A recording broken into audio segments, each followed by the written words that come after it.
Hello students, this is Sunita Mishra.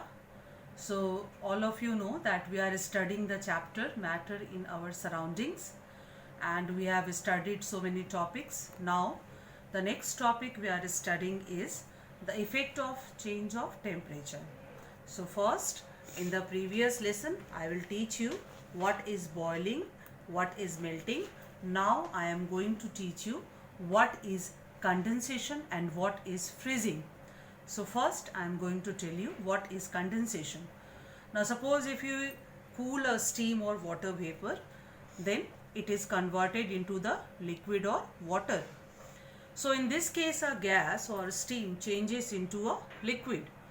So we can define the condensation in such a way that the process of changing of a gas or vapor to a liquid by cooling is called a condensation. Okay.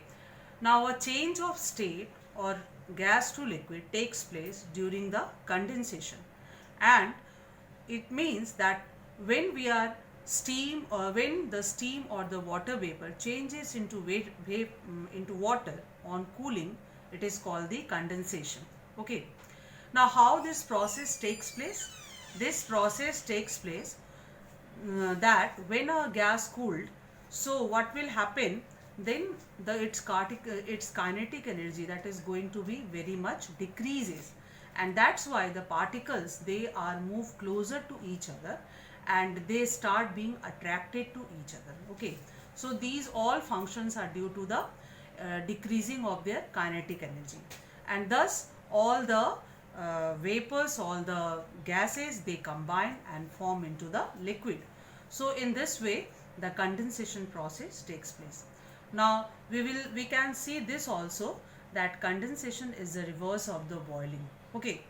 Then the next step is the freezing. Freezing is what? Liquid to solid change. So when water is cooled, okay, by keeping in the freezer, either you see in your refrigerator in home, then it changes into the solid ice. You have seen it very commonly. So how can we define the freezing? We can define the freezing in such a way that the process of changing a liquid into a solid by cooling is called a freezing. So like water is cooled, so it can convert it into what? Ice. So this is called the freezing. So freezing can also be said as a solidification. That means a matter is solidifies. Okay. Now when water freezes to form ice, then there is a change from liquid state to solid state. So that means there is a change of state takes place during this process. So how this freezing takes place? How can we explain the freezing process? So when a liquid is cooled, by lowering its temperature, its particles lose energy, due to which they move slowly. Now if the liquid is cooled enough, so each particle stop moving and vibrates about a fixed position. At this stage the liquid freezes and becomes a solid.